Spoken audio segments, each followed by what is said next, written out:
2022년 지방지 구급 대비 모의고사 제1회분 해설 강의를 시작하겠습니다. 1번 문제를 보겠습니다. 행정의 3대 변수는 먼저 구조를 드는데요. 구조라고 하는 것은 예를 들어서 정부 조직 혹은 또 통솔 범위 이런 것들인데요. 행정 업무를 처리하기 위해서 조직된 어떤 상호작용의 틀 이렇게 이해를 하시면 되겠습니다. 두 번째가 인간인데요. 여기 인간은 행정 업무를 처리하는 공무원을 이야기하는 것으로서 공무원들의 어떤 가치관 혹은 가지고 있는 태도 혹은 신념 이런 게 해당이 되겠습니다. 마지막으로 환경인데요. 환경은 행정을 둘러싼 외부 환경을 말합니다. 정치적인 혹은 경제적인, 사회문화적인 그러한 행정의 외부적인 요인을 이야기하는 것이죠. 행정의 3대 변수는 구조, 인간, 환경. 그래서 답은 4번이 되겠습니다. 이번에 행정과 경영의 공통점입니다. 우선 교재 행정학의 정석을 먼저 봅니다. 17페이지를 보면요. 행정과 경영의 유사점, 차이점이 있으니까 한 번 정도는 정리해 둘 필요가 있습니다. 유사점을 먼저 보면요. 1번 능률주의입니다. 목표 달성의 극대화를 도모하는 관리 기술이 비슷하다. 왜 그런가 하면 그 이유는 행정과 경영의 목표는 다릅니다. 그러나 그 목표 달성을 위한 수단은 일맥상통하다, 같다 이렇게 보는 거예요. 그래서 목표를 달성하는 과정에서 능률성을 강조하기 때문에 거기에 적용되는 관리 기술은 거의 동일하다 이렇게 보는 것이죠. 그래서 그 1번의 능률주의, 둘 다 능률주의를 지향한다. 맞는 이야기고요. 두 번째 유사점은 2번입니다. 밑에서 네 번째 줄요. 관료제적 성격입니다. 이것은 관료제가 행정에만 있는 것이 아니고요. 경영이라고 하는 예를 들어서 대기업이 규모가 커짐으로써 관료제의 성격을 지니게 됩니다. 관료제 성격이라는 면에서는 공행정하고 사행정이 유사하게 되는 거예요. 차이점을 보면요. 차이점은 여러분 잘 아시는 대로 사행정은 경영입니다. 경영을 사행정이라고 해요. 경영은 이윤 추구가 목적인데 반해서 행정은 국민에 대한, 전체 국민에 대한 봉사다 이렇게 볼 수 있고요. 두 번째 차이점은 강제력에서 차이가 있습니다. 그래서 행정은 강제할 수 있는 수단을 가지고 있지만 사행정은 그렇지 않다는 것. 그리고 18페이지 위쪽에 보시면 3번 독점성입니다. 그래서 행정은 독점성을 가집니다. 그러나 사행정, 즉 경영은 그렇지가 않다. 자유로운 시장 진입이 보장된다. 그렇게 됩니다.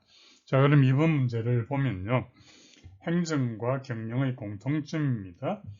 1번에 법적 규제 범위는 그 차이가 있었죠. 이거는 차이점에 해당되는 거고 공통점이 아니죠. 2번에 독점성, 이것도 행정은 독점성을 가집니다만 경영은 그렇지 못했죠. 이 공통점이 아니고요.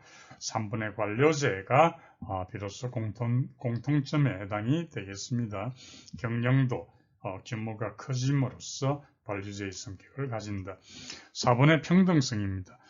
행정은 전체 국민에 대해서 고르게 평등성을 보장합니다만 기업의 입장에서는 자기 기업에 보다 많은 이익을 남겨줄 그런 고객을 우선시하는 것이죠.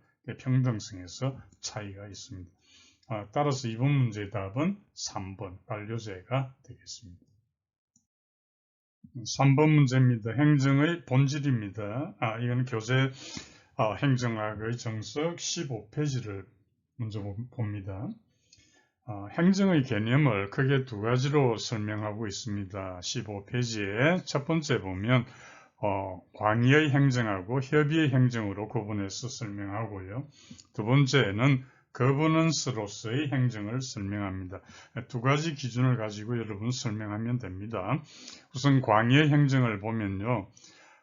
여기에 보면 목표 달성을 위해서 고도의 합리성을 수반한 인간의 협동행위다. 이게 넓은 의미로 행정을 보는 것이죠. 여기에 비해서 협의의 행정을 어떻게 보는가 하면 정부 조직을 중심으로 이루어지는 활동이다. 이렇게 보는 거예요. 그러니까 이걸 더 압축해서 이야기하면 공무를 집행하는 것. 여러분 저기 공무집행방해죄라는 죄가 있죠. 그걸 연상해 보시면 이해가 됩니다. 그래서 협의의 행정은 공무를 집행하는 것, 즉 정부 조직을 중심으로 이루어지는 활동, 이렇게 이해하는 게 협의의 행정이고, 광의의 행정은 목표 달성을 위해서 이루어지는 고도의 합리성을 수반하는 인간의 협동행위, 이렇게 이해하시면 되겠습니다. 그리고 두 번째가 거버넌스로서의 행정이 되는데요. 이것은 정부의 일, 그리고 민간의 일, 이렇게 엄격하게 구분하지 않고요. 양자를 모두 포함하는 것이 바로 거버넌스로서의 행정이다. 이렇게 이해하시면 됩니다. 요즘 우리가 코로나를 극복하기 위해서 의료진하고 정부가 같이 힘을 합쳐서 공동 대응을 하고 있죠. 이런 게 바로 거버넌스로서의 행정의 대표적인 예가 되지 않나 생각합니다. 자, 그럼 3번 문제 살펴봅니다. 행정의 본질에 대한 설명으로 옳지 않은 것인데요. 1번 봅니다. 행정은 고도의 합리성을 가진 인간의 협동행위 맞습니다. 2번 보겠습니다. 현대행정은 가치 중립적인 성격을 지니고 있다. 이렇게 했는데요. 틀린 지문이 되겠습니다. 왜 그런가 하면 현대행정은 정치행정 이론론의 성격을 지니는 것이죠. 따라서 가치 중립적이라고 할 수 없고요. 가치를 내포하는 가치 함축적인 그런 성격이 강하다. 이렇게 보니까 2번 지문이 틀리게 되겠습니다. 3번에 보면 행정은 사회 변동에 대응하고 변동 관리에 맡고요. 4번의 행정은 효율적인 목적 달성을 위해 조직화된 행동 맞습니다. 옳지 않은 것은 2번이 되겠습니다. 4번 문제입니다. 4번 문제는 우선 교재 행정학의 정석 16페이지를 먼저 보고 문제풀이에 들어갑니다. 16페이지 2번에 이제 행정 개념의 역사적 전개가 있는데 행정 이론이 등장했던 시기를 기억할 필요가 있습니다. 1번부터 보면 행정관리설입니다. 이것은 우드로 윌슨이 대표적인 인물이고요. 행정을 관리 차원에서 보는 행정학의 발전 초창기에 주장이 되었던 거고요. 우선 19세기 말 이렇게 기억하면 되겠습니다. 이분이 통치기능설인데요. 이것은 세계대공황 또 뉴딜을 거치면서 행정이 이제 단순히 집행하는 데 한정하지 않고 정책의 형성 기능까지 담당하자. 애플비와 디목이 대표적인 학자이고 1930년대가 되겠습니다. 세 번째가 행정 행태설이고요. 대표적인 인물은 허버트 사이먼이 되겠습니다. 그래서 행정을 하나의 의사결정 과정이다. 공공문제를 해결하기 위한 의사결정 과정이다. 이렇게 보고 있습니다. 네 번째가 발전기능설인데요. 발전기능설의 앞에 2번에 있는 통치기능설하고 좀 차이가 있는데요. 무슨 말인가 하면 기본 입장은 같아요. 그러나 어떤 문제가 생겼을 때 거기에 대처하는 데 있어서 이 발전기능 4번의 발전기능설이 2번의 통치기능설에 비해서 보다 더 적극적이다. 그냥 앉아서 문제를 기다리는 게 아니라 적극적으로 문제를 찾아 나서는 적극성에서 차이가 있다. 이렇게 이해하시면 되고요. 발전 기능설의 대표적인 학자는 와이드너나 에스먼을 들 수가 있습니다. 다섯 번째가 정책과 기능설입니다. 밑에서 다섯 번째 줄이죠. 지금 행정의 어떤 정책 형성 기능을 강조하는 입장이다. 이렇게 보고요. 이것은 행태주의에 대한 비판에서 시작이 됩니다. 그러니까 행태주의는 기본이 되는 게 논리적 실증주의거든요. 논리적 실증주의가 실제 문제, 현실 문제 해결에 전혀 도움을 주지 못했던 것이죠. 거기에 대한 비판이었습니다. 나왔던 것이 후기 행태주의나 정책학이 등장하게 되는 거예요. 그래서 행태주의와 후기 행태주의는 같은 게 아니고 전혀 다릅니다. 그래서 후기 행태주의는 어떤 현실 문제 해결을 강조하는 거예요. 그걸 거기 나와 있죠. 사회적 적실성, 즉 렐러번스라 그러는데 이것이 현실 문제 해결에 도움을 주면 바로 적실성이 높다 이렇게 했고요. 이러한 것을 강조했던 게 후기 행태주의 또 정책학이 되는데요. 대표적인 학자가 라스웰, 드로우를 들 수 있는데 이건 한 60년대 기억하면 됩니다. 오른쪽 6번에 17페이지 맨 윗줄이 되겠네요. 여섯 번째가 이제 신공공관리설입니다. 그래서 이것은 시장 원리 도입, 또 민간 경영 기법의 도입 이렇게 기억하면 되고요. 여기에서 기업가적 정부론이 이제 등장이 되는 거예요. 그 대표적인 학자가 오스본과 게블러를 들 수 있고 이건 80년대로 생각하면 되겠습니다. 마지막 일곱 번째가 뉴 거버넌스론인데요. 이것은 아까도 이야기했지만 어떤 민간 조직, 정부 조직 이렇게 완전히 분리되는 것이 아니고요. 같이 양자를 포괄하는 그런 형태로 되겠습니다. 그래서 이 양자가 포함되어서 공동 생산을 하게 된다. 이렇게 봅니다. 그래서 이거 뉴 거버넌스로는 한 90년대 이렇게 생각하면 되겠습니다. 이런 기본 지식을 가지고 4번 문제를 풀어보겠습니다. 정치와 행정에 대한 다음 설명 중에서 그런 것은 가부터 보겠습니다. 전통적으로 민주주의 정치 체제에서 정치는 가치 개입입니다. 맞습니다. 왜? 이유는 뭐냐? 정책 결정을 하기 때문에 정책 결정을 통해서 가치가 개입되는 거예요. 행정은 가치 중립적인 행위다. 전통적으로 그렇습니다. 네, 가 맞고요. 나보면은 정치는 효율성을 확보해오는 행정이죠. 정치는 민주성을 하고 거꾸로 되어 있다. 나는 틀렸고요. 다 봅니다. 정치행정 이론론에서 행정의 정치적 기능이라고 하는 것은 정치적 기능은 바로 정책 형성 기능 맞습니다. 네, 다도 맞고요. 라 보면은 60년대 발전 행정론 아까 우리 봤죠. 발전 행정론이 대두하면서 기존의 행정의론과 대비되는 정치의론의 입장 아닙니다. 발전행정론은 행정의론입니다. 라는 틀렸고요. 그 다음에 마봅니다. 허버트 사이먼입니다. 행태주의 학자들은 행정의 정책 결정 기능을 인정을 했거든요. 그렇기 때문에 새이원론 이렇게 부르는 거예요. 행정의 정책 결정 기능을 인정했기 때문에 새이원론.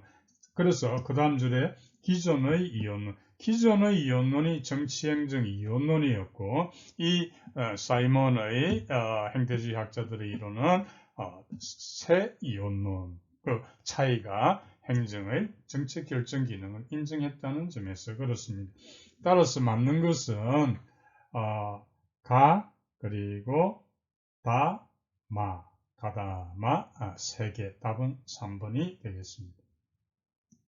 자, 5번 문제입니다. 행정학의 어떤 접근법, 학문적인 성격, 그래서 여러 가지 조합이 있는데요. 이 문제는 우선 교재를 먼저 본 뒤에 문제풀이 합니다. 교재 24페이지 보시죠. 24페이지에 보면 위에서 5번째 줄입니다. 3번 행정학의 과학성, 기술성입니다. 오늘 별표 2개 하세요. 행정학의 과학성, 기술성, 요 관계는 중요한 그런 주제가 되겠습니다. 자, 같이 한번 보면 첫 번째가 1번의 행정학의 과학성입니다. 의의를 보면 행정학에서 과학성이란 where를 중심으로, why를 중심으로 설명성, 인과성, 객관성을 강조한다. 그래서 요 세 가지를 기억하시고요. 내용을 보면 이번에 내용입니다. 과학성이라고 하는 것은 행태주의에 의해서 고무되었는데 행태주의는 인간의 행태에 관심을 가지고요. 가치와 사실을 엄격히 구분하고 과학적 연구 방법을 사용할 것을 강조한다. 이게 행정학의 과학성인데 두 번째 2번에 보면 행정학의 기술성입니다. 기술성이라고 하는 건 뭐냐 하면 앞에 1번의 과학성이 왜, why를 중심으로 설명했죠. 이 기술성은 어떻게, how를 중심으로 설명합니다. 그래서 기술성이라고 하는 게 뭐냐 하면 어떤 문제가 있을 때 그 문제 해결을 위한 처방을 제시하는 것. 어떤 문제가 있을 때 그 문제 해결을 위한 처방을 제시하는 것. 이게 바로 기술성이 되는 거예요. 자, 1번 의의를 보면요. 문제를 해결하기 위해 처방하고 치료한다. 그 내용을 보면 행정학이 과학성을 자꾸 띈다. 순수하게 과학성만 띄게 되면 실천적인 타당성이 없다. 그래 그걸 지적하는 게 신행정론이 되는 것입니다. 그래서 신행정론에서는 행정학의 과학성을 배격하고 문제 해결, 지향성, 실천성 등을 강조했다. 이렇게 되겠습니다. 자, 그러면 문제 5번을 봅니다. 이렇게 기술성, 과학성 등등으로 나눌 때 비슷한 것끼리 조합이 옳은 것은 같이 보겠습니다. 자, 1번에 보면 기술성, 처방 제시하는 거죠. 그냥 보편성이 아니고 특수성이 되겠습니다. 어떤 특정한 상황에 문제 해결을 제시해 주니까요. 그래서 보편성이 아닌 특수성. 그 다음에 가치 중립성이 아니고 정책이 개입되는 거니까 여기에는 가치 판단이 불가피하다. 가치 판단 불가피성이 되겠습니다. 바르게 고치면 기술성, 특수성, 가치 판단, 불가피성 이렇게 됩니다. 2번 보면 과학성입니다. 과학성은 특수성이 아니고 보편성입니다. 언제 어디서나 일정한 법칙이 성립이 돼야 과학이 되는 거죠. 과학성은 보편성, 그리고 가치 중립성은 맞습니다. 바르게 고치면 과학성, 보편성, 가치 중립성. 다음 3번 보면 기술성, 특수성 맞죠? 가치 판단, 불가피성 맞습니다. 그래서 3번 지문이 옳습니다. 4번은 어떻게 고치면 될까요? 과학성, 보편성 여기까지는 맞죠? 그 다음에 가치 중립성 이렇게 돼야 되는 거죠. 그래서 옳은 것은 3번이 되겠습니다. 이런 문제는 잘 이해를 하시고 출제가 될 때 잘 판단하시기 바랍니다. 네, 6번 문제입니다. 6번 문제는 국가 특성의 변화와 관련되는 문제인데요. 국가 특성은 최소 국가에서 행정국가로 그리고 신행정국가 이런 흐름을 이해를 하셔야 되는데요. 다시 한번요. 최소국가, 야경국가라고도 하죠. 그리고 행정국가. 행정국가라고 하는 것은 입법, 사법, 행정 중에 행정권이 입법권이나 사법권보다 상대적인 우위에 있는 국가를 행정국가라고 해요. 그 행정국가가 그 다음에 신행정국가로 변화되는 겁니다. 그 6번 문제가 바로 신행정국가에 해당되는 그런 문제가 되는데요. 그 신행정국가를 먼저 살펴보고 이 6번 문제 풀이에 들어가겠습니다. 여러분 그 정체가 행정학의 정석 교재 30페이지를 봅니다. 3번 맨 밑줄에 3번 신행정국가 있는데 같이 살펴봅니다. 신행정국가라고 하는 것은 맨 밑줄입니다. 행정국가에 대한 비판입니다. 아까 최소국가, 그 다음에 행정국가. 그리고 세 번째가 신행정국가지 않습니까? 그 신행정국가는 행정국가에 대한 비판에서 나온 것이다. 그래서 어떻게 하면 행정국가를 좀 여러 가지 나쁜 기능을 시정할 것인가, 그게 나온 거죠. 두 번째 줄입니다. 사람들은 점차 작은 정부와 적은 세금으로 더 잘할 수 있겠다. 그러면서 거대 정부에 대한 비판이 제기되었는데요. 대표적인 예가 1978년에 미국 캘리포니아 주민들의 그 주민 발안 13, 프로포지션 13에서 표출이 되었습니다. 신행정 국가의 주요한 특징은 세 가지로 정리할 수 있는데요. 이 신행정 국가의 그 주요 특징은 네트워크를 통한 국정 운영 방식이다. 이렇게 이해를 하면 됩니다. 네트워크를 통한 국정 운영 방식인데요. 자, 세 가지로 한번 정리를 해 두었습니다. 같이 보시죠. 1번에 보면 국가 역할과 권한의 변화입니다. 적극 국가에서 규제 국가로 변화했다. 이 말은 뭐냐 하면 소득 재분배 같은 게 적극적 역할이지 않습니까? 그런데 그런 것보다는 어떻게 하면 시장 실태를 시정할 것인가 하는 규제 국가로 변화했다. 이렇게 이해하시면 되고요. 두 번째가 국정 운영 방식의 변화인데 요 2번이 바로 지금 여러분이 보시는 6번 문제에 해당되는 문제가 되겠습니다. 국정 운영 방식이 변화했는데요. 의회 정체에서 분화 정체로 변화가 됩니다. 전통적인 그 의회 정체 모형은 어떤 특징인가 하면 장관 책임 그리고 중립적인 관료제가 주요한 특징이라 한다면 분화 정체 모형에서는 그러한 장관 책임이라든지 중립적 관료제가 아니고요. 거버넌스를 특징으로 한다. 그래서 국가가 어떤 특권을 가지는 그런 주도적인 위치에 있는 게 아니고요. 그러한 네트워크를 통한 국정 운영 방식이 강조된다. 세 번째가 시장화에서 제도적 분화로 전환이 되는데요. 그것은 다양한 국가에 의한 획일적인 방식이 아닌 다양한 주체들의 어떤 연계망을 통해서 확보된다. 이렇게 봅니다. 그래서 그 이번에 다시 돌아가면 국정 운영 방식의 변화에서 분화 정체라고 하면 이 정치에서는 우리가 공동화 국가 이렇게도 부르고요. 또 핵심 행정부 이렇게도 부르고 있습니다. 자, 그럼 6번 문제를 보겠습니다.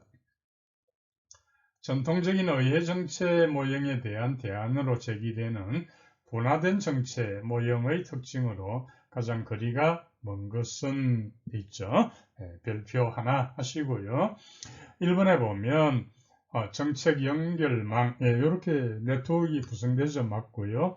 2번에 보면 장관 책임하고 중립적인 관리제 이거는 아까 이야기했죠. 이것은 전통적인 의회 정체에서 볼 수 있었죠. 2번이 거리가 멀겠습니다. 3번의 공동화 국가, 핵심 행정부, 신국정 관리 다 해당되는 내용이 되겠습니다. 정답은 2번이 되겠죠. 7번 문제입니다. 정부 규모 팽창에 대한 이론입니다. 이 부분은 교재를 먼저 보고 문제풀이에 들어갑니다. 교재 31페이지 보시죠. 4. 정부의 운영 실태 부분 보입니까? 1번의 정부 조직의 팽창입니다. 여러 설명이 있습니다만 대표적인 예가 그 복수차관제가 되겠는데요. 복수차관제도 만들어진 부서가 자꾸 늘어났습니다. 2022년 현재 7개 부서에 복수차관이 유지되고 있죠. 알아두실 필요가 있습니다. 국문, 보리, 과외, 산. 산은 산업통상자원부인데 가장 늦게 만들어진 거예요. 2021년도에 만들어진 겁니다. 북은 국토해양부, 문은 문화관광체육부, 그 다음에 보는 보건복지부, 기는 기획재정부, 과는 과기술정보통신부, 외는 외교부, 그리고 산 산업통상자원부 해서 7개 부서에서 복수차관이 운영되고 있습니다. 그 다음 2번 해서 정부 팽창을 설명하는 이론입니다. 우선 첫 번째, 니스카넨의 예산 극대화 이론인데요. 이 이론은 뭐냐 하면, 사회적으로 볼 때는, 순편익이 극대화되는 수준까지 재화를 생산해야 되는 것이 가장 맞는 이야기가 됩니다. 순편익이 극대화되어야 국민들한테 가장 많은 이익이 가는 거예요. 그런데 관료들은 어떻게 하는가 하면 그걸 넘었습니다. 계속 공급하는 거예요. 어디까지 하느냐? 총 비용 이퀄 총 효용 되는 지점까지. 총 비용과 총 효용이 같아지는 같이 되는 지점까지 생산하게 되는데, 이 지점은 보통 보면 한 2배 정도 됩니다. 그러니까 순편익이 극대화될 때의 그 재화의 공급량에 비해서 2배의 과잉 생산이 이루어진다. 이렇게 이해하시면 되겠습니다. 왜 이렇게 하느냐? 자기 부서가 보다 많은 예산을 확보를 해야 대외적으로 영향력도 세지고 과시할 수 있다. 이런 생각을 갖고 있는 것이죠. 자, 2번 봅니다. 밑에서 2번째 줄이에요. 피콕과 와이즈먼의 경비 팽창론입니다. 이것은 뭐냐 하면요. 전쟁을 수행하고 있을 때는 아무래도 돈이 많이 들지 않습니까? 그때는 공공지출이 민간 지출을 대체하게 되는 거예요. 그런데 전쟁이 끝나게 되면은 원래대로 돌아와야 되지 않겠습니까? 그런데 전쟁이 끝나더라도 그대로 유지된다는 거죠. 그게 바로 전위 효과라는 겁니다. 전위 효과라는 건 뭐냐? 자리가 바뀌었다. 본래는 민간 지출이 공공 지출보다 크지 않습니까? 그런데 전위 효과가 나타나서 여전히 공공 지출이 민간 지출을 대체하게 되는 것이죠. 다시 말하면 전쟁이 끝난 뒤에도 계속해서 높은 조세 수준이 그대로 유지된다. 이렇게 볼 수 있습니다. 세 번째가 바그너의 국가경비 팽창 법칙이라는 게 있는데요. 이것은 뭐냐면 1인당 국민소득이 증가하면 어떤 현상이 벌어지느냐 하면은 공공재 수요가 늘어나게 됩니다. 그러니까 국민소득이 증가되니까 이제 공공재를 좀 더 필요로 하게 되는 거예요. 그걸 가리켜 공공재 수요의 소득 탄력성이라 그럽니다. 공공재 수요의 소득 탄력성. 그게 32페이지 위에서 5번째 줄입니다. 공공재 수요의 소득 탄력성이라는 건 뭐냐면 소득의 증가분보다 수요의 증가분이 더 크다는 말이에요. 소득 증가분보다 수요 증가분이 더 크다. 그래서 어쨌든 공공재 수요가 커짐으로 해서 공공부문의 상대적 크기가 증대된다. 이게 바로 바그너의 법칙이 되겠습니다.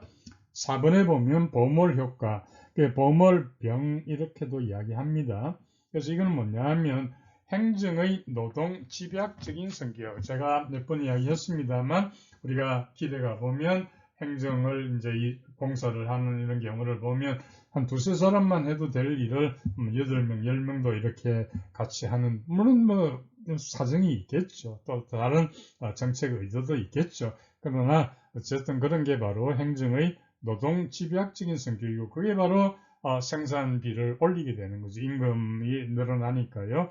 그래서 그 생산 비용이 증가되기 때문에 아무래도 다시 말해서 임금이 상승되고 그 결과 생산 비용이 증가되고 그래서 국가 재정이 팽창한다. 이런 내용이 버멀 효과가 되고요. 다음 5번에 보면 리바이어던 가설이 있습니다. 그래서 이거는 제가 문제 한번 읽어봅니다. 정부를 규모와 조세의 극대화를 추구하는 계물로 본다. 이런 인식하에서 이었어요. 정부 규모의 팽창을 억제하기 위해서는 분권화, 여기에 이제 어떤 지문에 집권화 이렇게 넣을 수가 있는 거예요. 지문 속에. 틀린 거예요. 조세와 정부 지출 권한을 분권화해야 된다. 이런 이야기입니다. 리바이어던이라고 하는 게 뭐냐면 구약 성서에 나오는 바다에 사는 괴물 이름이에요. 네, 그런 내용이고요. 여기에 6번째 하나 더 추가를 해보면 재정 착각을 들 수 있습니다. 재정 착각이라고 하는 것은 뭐냐 하면 공채 발행 때문에 그래요. 공채가 발행되면 아무래도 정부의 재정 규모가 커지게 되는 거예요. 근데 왜 이렇게 되느냐?